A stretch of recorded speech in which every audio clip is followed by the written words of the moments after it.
Hello guys! Hello Earth Signs, Virgo, Capricorn, and Taurus. Welcome dito guys sa aking channel. This is general reading, daily tarot reading. So, tingnan natin kung anong message na para sa'yo. Okay, medicine man or medicine woman. Doctor, healer.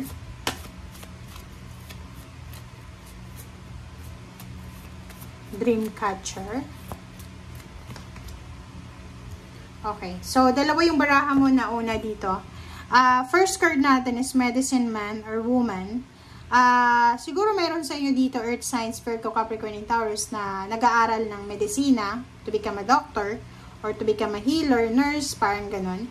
And yun yung pinapangarap nyo. Yung iba naman sa inyo dito, siguro pangarap yung maging doctor, nurse, or healer. Pero kailangan yung i-let go is because of financial needs or financial problems. Parang ganon. May iba naman sa inyo dito na siguro kailangan nyo ng tulong. Kailangan nyo ng tulong medical. Parang ganon. Siguro may marami kayong mga dinadamdam na physical pain or heartaches or anything na masakit sa inyo, sa katawan nyo, na kailangan nyo ng healer, ng medicine man or woman or any spiritual help or protection. Dito naman sa 26/8 na to, ano man yan, earth signs na pinagdadaanan mo sa ngayon, ano man yan na gusto mo sa ngayon, kailangan mong i-let go. You need to let go of your past. You need to let go of anything negative, drama. Yung parang yung yung pagkikling natin sa mga bagay-bagay na hindi na para sa atin. Diba? Yung makakaramdam ka ng sobrang freedom once na nilet go mo ito. Na kung ano man na kailangan nilet go mo sa buhay mo. Okay, earth signs.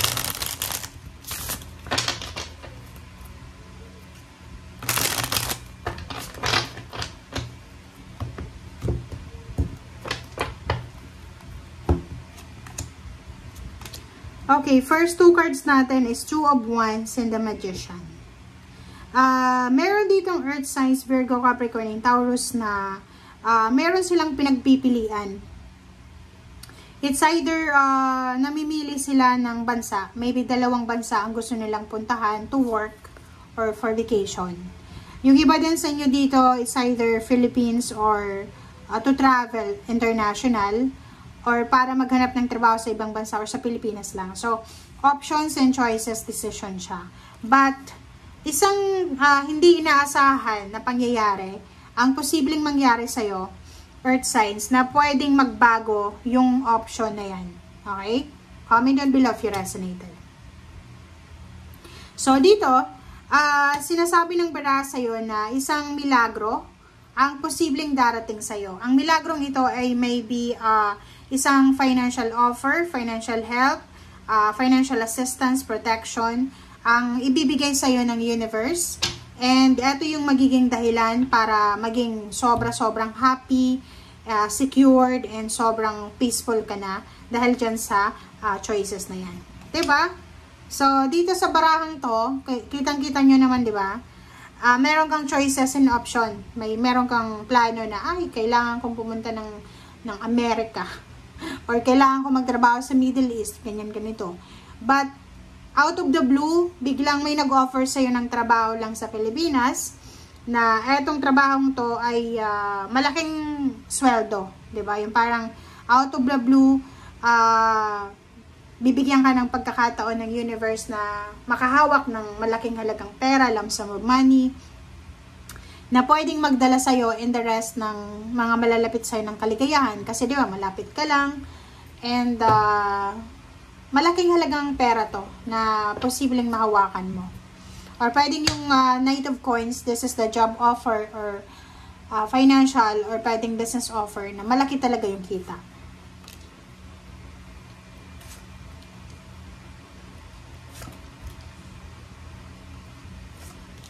Oh, diba?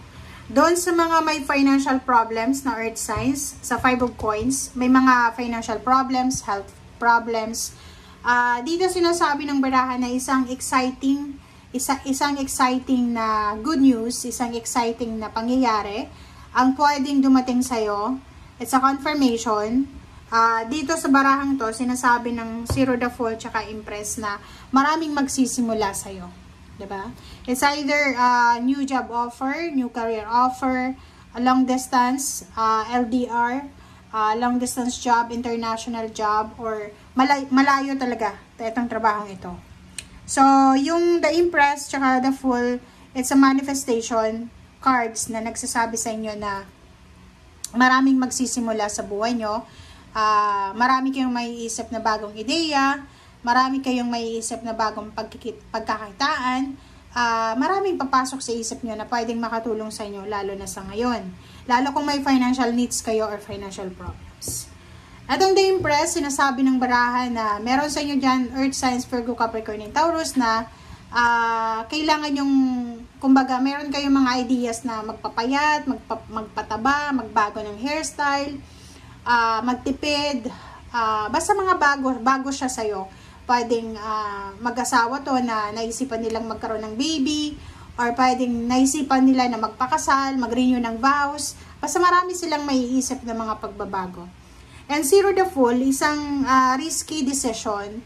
Parang yung offer sa'yo na to, pwedeng international offer or offer siya for supervisory or managerial position na alam mo na risky kasi hindi mo alam. Like wala kang experience or may negosyo na gustong ipamanage sa'yo pero never ka pang naging manager or never ka pang nagnegosyo.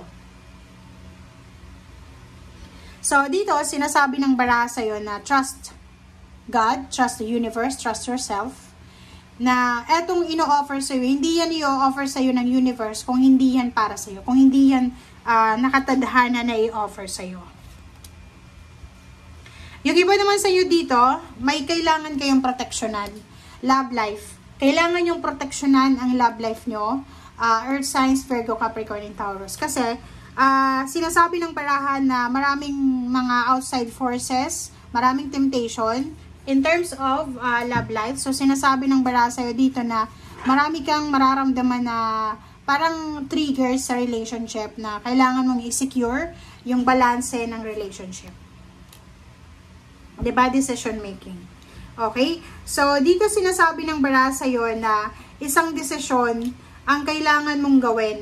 May kailangan kang gawin, may kailangan kang i-pursue. May kailangan kang i-give up, may kailangan kang i-pursue. So, ganun talaga ang pagdidesisyon, guys, 'di ba? Mahirap magdesisyon. Kaya dito sa barang to, lalo na kung pera yung rason ng pagdidesisyon natin. May asawa, may anak ka. Gusto mong umunlad yung buhay mo. Kailangan mo mag-sacrifice, 'di ba? Kailangan mong like kung gusto mong mangibang bansa, maiiwan mo yung pamilya mo, yung anak mo, yung asawa mo or kung sino man na involved sa iyo. Pero etong momentarily or temporary parang pag-iiwalay nyo ay makakatulong yan sa'yo and the rest ng family, diba? So, dito, sinasabi ng baraha sa'yo, Earth Signs, Virgo, Capricorn, and Taurus na sa decision making na gagawin mo, kinakailangan dito yung sobra-sobrang trust sa sarili and sobra-sobrang pagiging kumaga strong na personality. Kasi kung mabilis kang ma-homesick, every 3 weeks uuwi ka, wala kang maiipon na pera, 'di ba? May mga taong ganoon eh, may mga taong ganoon na magtatrabaho siya sa ibang lugar. Hindi siya wise eh, kasi okay, magtatrabaho sa ibang lugar, lalo na sa like kung nakatira ka sa probinsya at magtatrabaho ka sa Maynila or sa ibang lugar. Malayo 'yun, 'di ba? Mataas yung sweldo, pero uuwi ka every 3 weeks, 'di ba? Yung pamasahe, yung expenses mo, kung nagtrabaho ka na lang sa malapit lang, nakasave ka pa, nakasama mo pa yung pamilya mo, 'di ba? So, dito sa baraha mo, sinasabi na be wise, maging wise tayo. Huwag nating masyadong i-focus yung decision natin dahil sa eto yung trend ngayon, lahat ng nakikita ko, lahat ng kakilala ko nasa ibang bansa, lahat ng kakilala ko nasa city, kailangan lumuwas din ako ng city, ganyan, ganito. Let go of your pride, let go of anything na nakaka-trigger sa'yo, okay? Kasi alam mo, mas okay pa na kumita ka lang ng tama, pero nasa pamilya ka. Kumita ka man ng malaki, Nasasayang lang yung energy mo eh. 'Di ba? Kasi tatrabaho ka, malayo ka, malaki yung sweldo mo, ipapamasahe mo lang, 'di ba? So, parang useless lang 'yun. 'Di ba? So, thank you guys for watching. Bye!